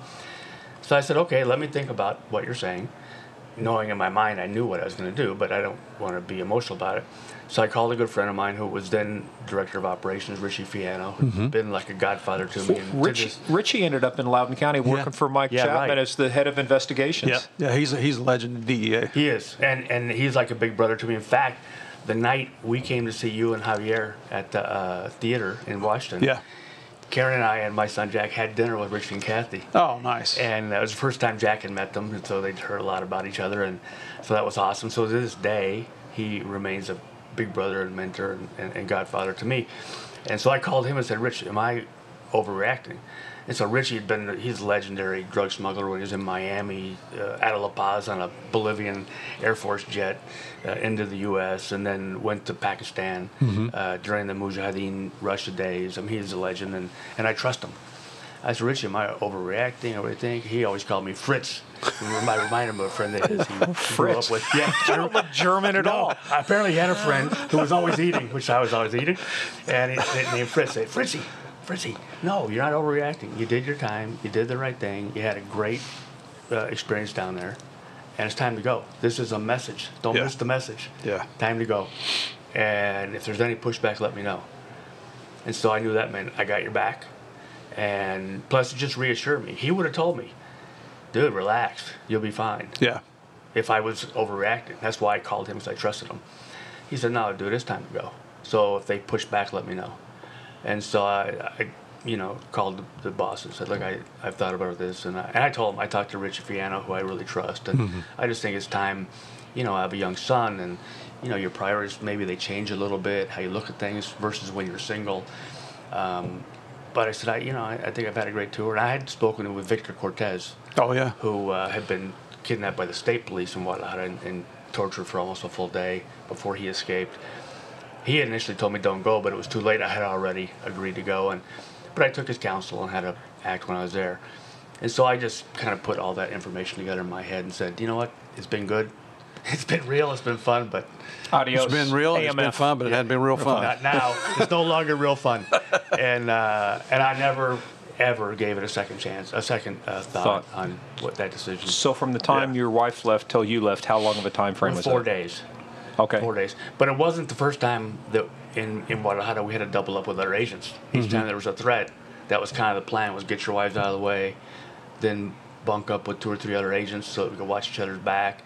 And where would you bunk up at? In their houses. Okay. Yeah, because they weren't the target. Now listen, like moving Javi to a different place, we left the consulate and drove home. Yeah. Yeah. It wasn't like a freaking mystery. Because the office is not going to move. No. And so there was always a great place to start your surveillance. Oh, yeah. And so, but it was what it was. At least if you had an extra set of eyes, watch your back. And you got a wingman there Exactly. to ride shotgun, literally ride shotgun in your car. During one of these incidents, Tom Gomez, who you guys know, right? He was an exercise freak. We used to work out together, and we wanted to go for a run. We weren't supposed to go outside unless we were going wherever. Tommy's like, dude, let's go for a run. Get your gun, wrap it in a towel, and we would be running on the streets of Guadalajara with our guns wrapped in a towel. Because you go stir crazy. So you got to kind of keep some sense of normalcy. You do. You got to get rid of that stress somehow. Yeah, it's silly. You don't want to do it through alcohol because then your senses are dulled. No, and I've just never been a big drinker anyways, and I knew that wouldn't be the time to start. Well, I can tell you that too because hanging around the Canadians last night, they tied a one on. So a couple of them are not here early this morning like we are. Their senses are very dulled right now. I don't think they even want to hear the alarm clock going on. It's funny you say that, Morgan, because when we came in this morning and we're not going to reveal the location because they really keep this conference private because of the possibility of infiltration by gang members here. But as we walked in the door of the facility here, there was Mr. Donut. I mean, the stereotypical cops and donuts, which, by the way, is true, and we're okay with that, so it's not a big deal. But then you bring up the Canadians drinking a lot. That's pretty stereotypical, too, but hey, they lived up to the reputation. They lived up to the stereotype, and then they tried to get me to stay and do beer pong with them. I said, dude, I'm sorry. I can't do this. And so the one guy I was talking to, he's actually going to be, he's coming down to work in the consulate in L.A. for 3 years. So, nice. So he's been going back, but he says, I think I'll just stay down here. I'm going to figure out a way. Maybe they'll forget about me, and I'll just stay. Is that the guy with the Mounties? Yeah. So we want to get his story at some point if we can. Well, a couple of them too. So Good. And one of them helps with targeting. He's the equivalent like a targeting officer in CIA parlance or intelligence community parlance. So they target people. He helps puts packages together. But real quickly too. Let's talk a little bit, though, about some of your concerns, like what you've heard about the cartel now. I mean, I'm seeing pictures of cartel guys armed across the border operating in the United States. I mean, a lot of folks think, again, staying away from politics. You don't have to be political to say, why is a cartel guy armed with a .50 caliber rifle across the border in the United States?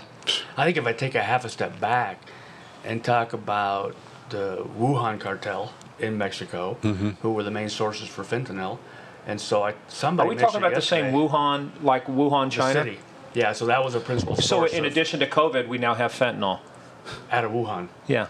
And so, of course, there was a point where fentanyl could be imported directly to the United States. And, of course, I would say, it's just my experience, but during COVID, Customs and Border Protection and Homeland Security took their game to a much higher level. Yeah. It's been really, really impressive to watch and proud to watch your brothers in law enforcement do things that acting on new intelligence really become dynamic.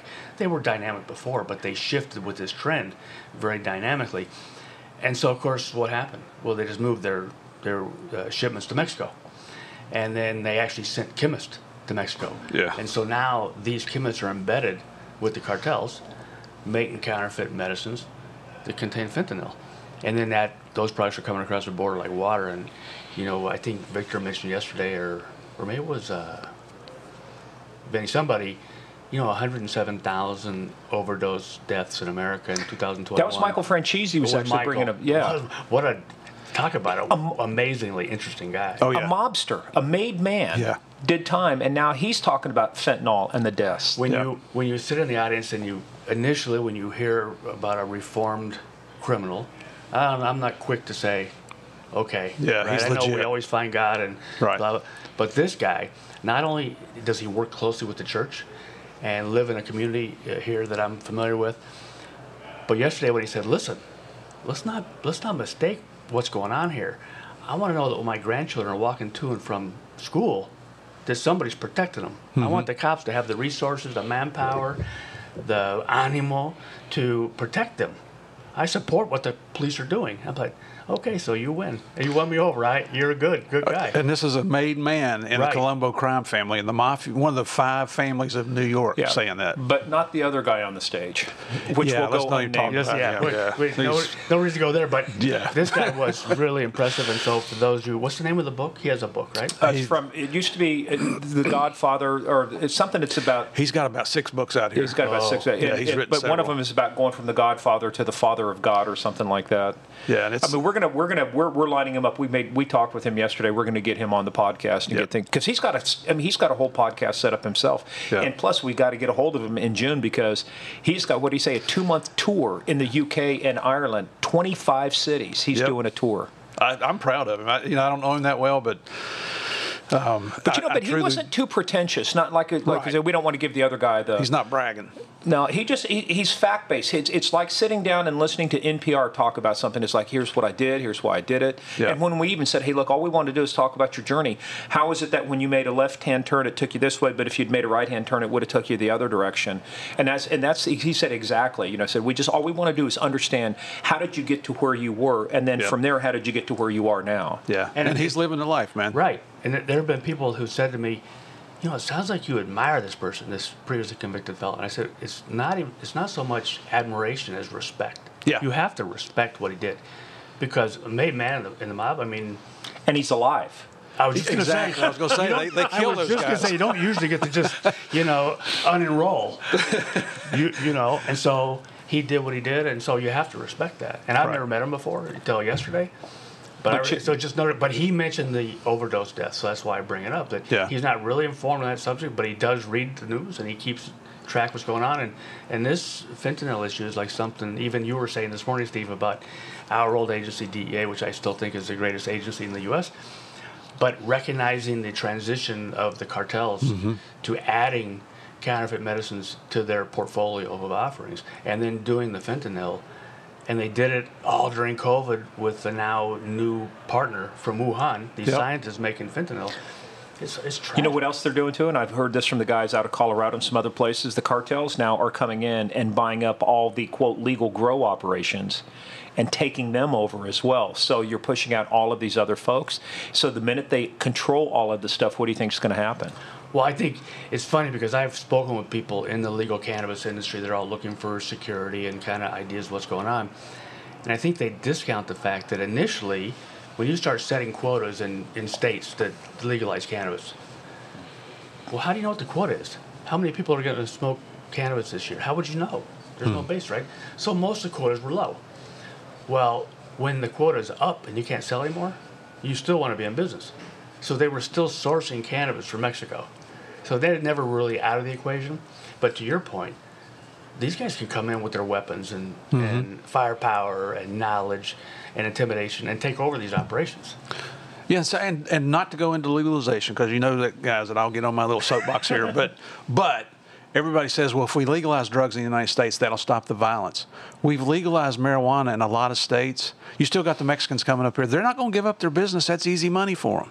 It's billions of dollars. Why would they walk away? Exactly. And you're talking about how they're coming across armed into the United States now. They're going to protect their territory. Some of the videos we saw yesterday, if you did not know the context, you would have thought that was a military unit. Oh my gosh! Armed with heavy weapons, armored vehicles, tactics, night vision gear. I mean, everything. And it's kind of like, you want to talk about who's outgunned? The cops absolutely down there are outgunned. You're bringing a pea shooter against a howitzer. I mean, you're not going to win this engagement. And Morgan, it's not just on the border. I was sitting next to the gentleman we're talking about from the prison gangs, and they had an Aryan Brotherhood guy paroling from prison.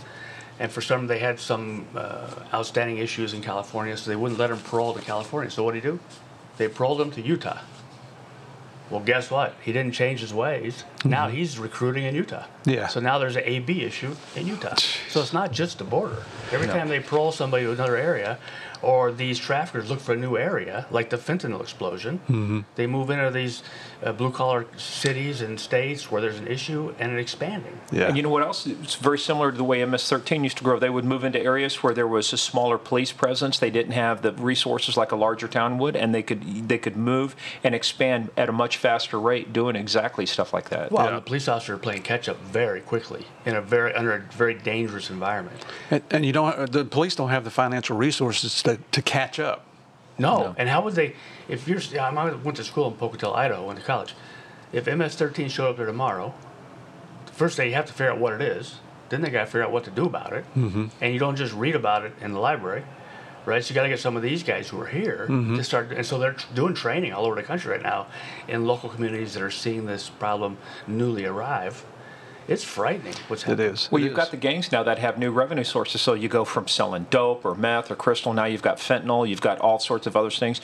And the point, too, about the other thing people miss about why the Mexican cartels will not give up the marijuana and the weed so easily is because if you buy weed legally in a lot of places, it's actually more than what you could buy it for on the street because there's tax on it. It's significantly more expensive. Well, and you know, one of the biggest, so I learned this from an ATF guy one time working down at Justice. He was saying, yeah, we're working this huge cigarette case, and I'm going, yeah, that doesn't sound sexy at all until he said, no, here's what's happening. You've got Hezbollah was coming in, buying this stuff before the tax stamp was applied to it, or they were doing counterfeit tax stamps so they could charge the full price for the pack of cigarettes and just recoup their cost. But then the difference they make was the tax, which was excessive, and that money was directly going back to fund terrorism. Well, this afternoon I'm going to speak about the counterfeit medicine issue, and then Chris Buckner from Investigative Consultants will talk about organized crime, MS-13, and other intellectual property rights offenses, counterfeiting. And he'll talk about Middle Eastern terrorist groups and cigarettes in particular, but he'll also talk about luxury goods, handbags, and people think, oh, I'll go down to Canal Street in New York, buy myself a new Louis Vuitton bag for $50. It's a great deal. It is not a Louis Vuitton bag. No, it's $6,000, right? At Macy's or Nordstrom. And Chris will talk about how in virtually every one of those investigations, the proceeds track back to an organized crime group. And to your point about the cigarettes, in Virginia, you get a wholesale license. Then you buy your cigarettes, no taxes. Then you ship those cigarettes to California, and it's $6 per pack, taxes alone. Good so Lord. You can sell them you just make a ton of money. And you got them wholesale with no taxes in Virginia. So, and those are legitimate products. But the area of what we call gray market arbitrage, you're selling legal products, but you're exploiting the tax infrastructure. The tax loophole. Yeah. And the money goes right back to fund terrorism. A lot of people don't remember the Charlie Hebdo massacre in France. Yeah. These two brothers were selling counterfeit jeans. They were the target of a wiretap by the French National Police. When they heard they were selling counterfeit jeans, they're like, why are we tapping these two guys? Blue jeans. Who cares? They were doing that to raise money to buy the weapons to do the attack. They were terrorists. So we just have to disabuse ourselves of the notion that counterfeit goods are just an opportunity for regular folks to have a Rolex or a Louis Vuitton bag. It's all criminally based. It all goes back to fund some other dangerous terrorist act, and we need to take it seriously. And that's why I'm so grateful that Steve asked me to come out to this event, because this is one more opportunity for these gang guys to get into somebody's house, into their back room, into their bank account. Yep. Look for these guys selling medicines at flea markets and swap meets and other places. And people used to look at me kind of weird-eyed, like you guys do most of the time when we're here. When I was a detective, though, but one of the things I would do is we would do raids and we would make arrests, especially on dopers. And you know what we would find all the time? And I started saying, okay, there's a pattern here. How do I exploit it? We would find food stamps. They would go on food stamps and get food stamps. So to have food stamps, you had to be registered with State Rehabilitation Social Services, what we called SRS. And if you did not, you were in illegal possession of food stamps. So every case we would do, I'd find out, or I'd call SRS, are they registered? No, if they're not, and I would charge them. And depending on how much they had, it would go from a misdemeanor to a felony. So you'd get a couple charges here. I'd stack a bunch of charges on the other side. They go, you're charging people with possession of food stamps? Yeah, and you know where it led to? We did the first food stamps for dope case in Kansas with the U.S. Secret Service, federal food stamps, because the only place the Secret Service was the only agency authorized to get them from FDA, or not, Department of Agriculture. And so, but nobody knew what the exchange rate was for, well, how much food stamps for dope? What's the exchange rate? So we made a killing the first couple deals on that. So you know what's funny about that? One of my favorite agents up in San Francisco, I won't mention his name, but I think you know him. He was on our SWAT team. Great guy, an accountant, bodybuilder. He had a universal gym machine in his living room in his apartment. No furniture. You can sit on the incline bench or a flat bench to watch TV. If Priorities, brother. Yeah. So, but when DEA had decided to start moving agents every 3 to 4 years for diversity of experience, they were going to move him somewhere he didn't want to go. So he resigned and went to USDA in Phoenix, where he's from, and he would call us and say, I see more dope than you guys every day. So how could you see more dope than us? Because I'm trading food stamps for crack. There you go. He says all these people have food stamps. They want crack, so we're doing reverse undercovers. And he says I'm the food stamp police. But he was seeing dope like crazy in Phoenix for that fraud case. And you know what? If that should upset any tax-paying citizen in the United States, because food stamps are made for people that actually need them, not for criminals to exploit and make additional profits for themselves. It's just outrageous. And I still think I hold the record for most charges for food stamps. Good for you, man. Good for you. But who would know? Exactly. Right? But that's like we were talking about. Victor was talking yesterday too about on the stage, because he worked probation and parole beforehand. He knew a couple of things. Which one of the questions you asked is, were you using your nephew to avoid detection? And yes, that was an automatic 1-year enhancement to their sentence. So, look, guys, it's all about playing the game. You have to understand how the game's played. Now, we don't want to do a full podcast here. We're just like doing catch up. So let's finish off by telling us what you're going to talk about here today. Yeah. So today I'm going to again kind of raise awareness with these investigators about the involvement of organized crime in counterfeit medicines, and in particular, we see a lot of engagement with MS-13, and it's frightening. And they're making these medicines down in El Salvador, shipping them to the United States, and typically they sell them in largely Hispanic communities. And so the biggest thing for me right now, and I've kind of married my personal interest and passion with my profession, and growing up in San Diego in a Hispanic culture, and Hispanic culture has been very generous with me, and I learned how to speak Spanish as a child, and I see this vulnerable community who's been disenfranchised from a lot of benefits, and we don't have to get into the immigration policy because politics is icky, but I think we can all agree that everybody deserves access to good health care and to safe medicine. And the first part of that is to tell them where not to buy medicine. Right? You can't buy medicine at the flea market or swap meet because it's dangerous. We don't know what it is. Yeah. So let's figure out how to make sure that product can't be sold there. And that's what we see these MS-13 gang members is taking advantage of their own people. And so they sell these medicines in the bodegas and botanicas and flea markets. And then, people go buy the medicine. Oh, that's the same cough medicine grandma always took and mom and dad always took. So we'll buy it for It's familiar. Right. But then we find the medicine has no medicine in it. There's no active pharmaceutical ingredient. Or it contains ethylene glycol, right? Radiator cooling. And now we're talking about the potential for renal failure in small children. And so now you have a woman who doesn't speak the language, may not have legal documentation, so she's reticent to go to the hospital or a doctor. And she can't afford the medicines at the pharmacy. She can't go get a prescription from a doctor, but she's, I recognize that particular brand, that medicine. They buy it for their child. And I always say, small children are a little bit like animals. They can't really tell you what's hurting, how bad it hurts. Right.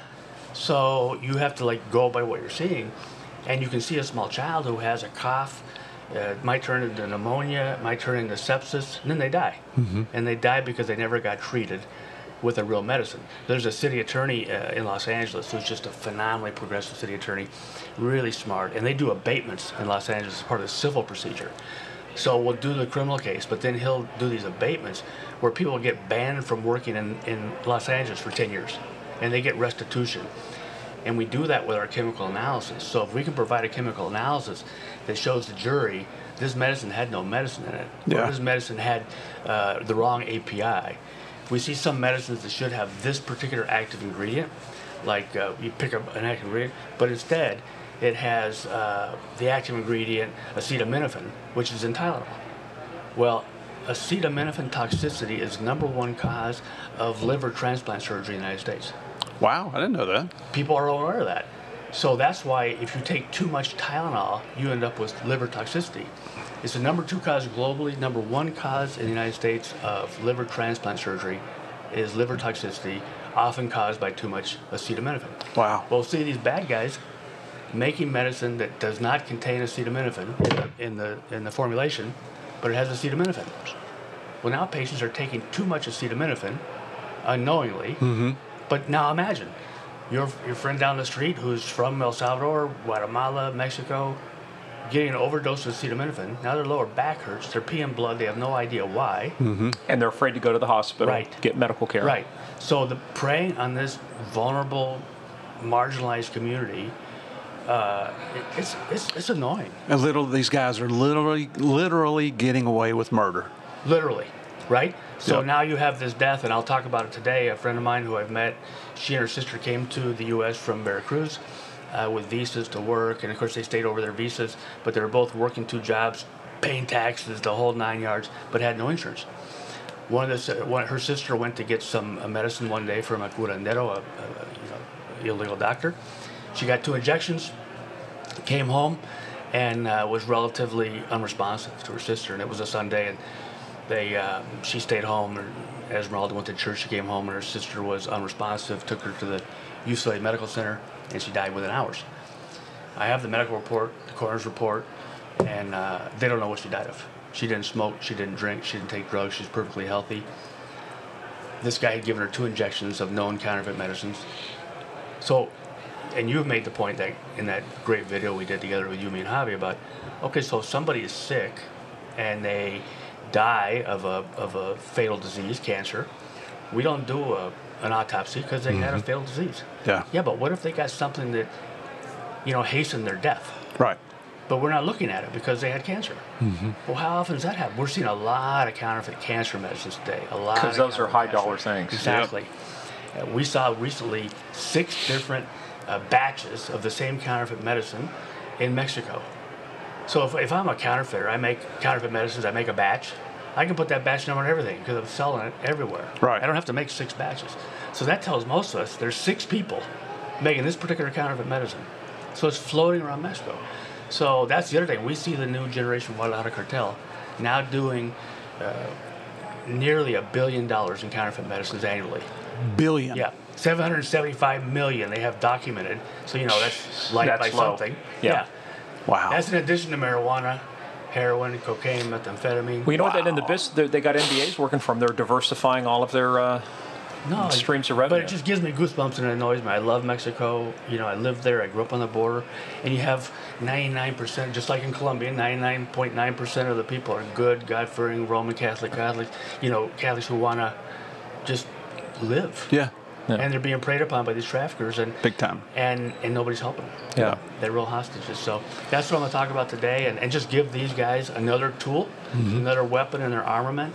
To make go out cases. To make cases. Well, remember, Sweet. kids, rule number 1, don't do meth. Rule number 2, there's no such thing as an online Canadian pharmacy. Exactly. Absolutely. Exactly. And remember, and Morgan, Give us the website again, yeah, too. safe.pharmacy. Like if you get an ad for a less expensive medicine, prescription medicine, and you think, oh, look at this, honey, we can save 20%. Safe.pharmacy. Please remember that, everybody. Yeah. That's the most important takeaway from this discussion right and now. that's the National Association Boards of Pharmacy vetting site. If you have a question about an online pharmacy, type it in there. It will tell you, not on our authorized list of online pharmacies to purchase medicines from. Do not purchase from there. And do not go to an online pharmacy before doing that. it could save a life. Safe.pharmacy. Yep. Safe.pharmacy. All right. Well, that's our great takeaway. So look, we're gonna cut this off here now. We're gonna let you get back and get ready because you still have more donuts to eat. Yeah. Hey, they got bacon on them. We got bacon on them. I told the guys, handcuff me if I come back with more than one donut. Handcuff me. Don't let me near those things again. Hey, Thanks, guys. Aaron, Okay, thank you guys. very much. Yeah, brother. thanks, buddy. Thank you.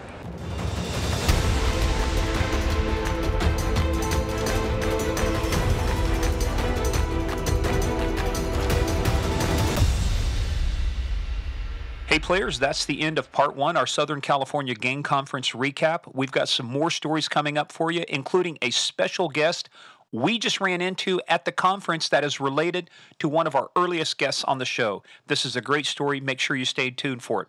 Also, go check us out, gameofcrimespodcast.com, our website. We've got our merch list there, our book list there, lots of good things there. Also, check us out on the socials, at Game of Crimes on Twitter, at Game of Crimes Podcast on Facebook and the Instagram. But where you got to be, patreon.com/Game of Crimes. We have so much good stuff coming out on that, including our new upcoming The Real DEA Narcos on the Real DEA Narcos Cali edition. 16 hours of stuff you have never heard anywhere else. You'll only hear one place. That's patreon.com/Game of Crimes. Make sure you stay tuned for part 2, the Southern California Game Conference recap. And thank you once again for playing the biggest, baddest, most dangerous game of all, the Game of Crimes.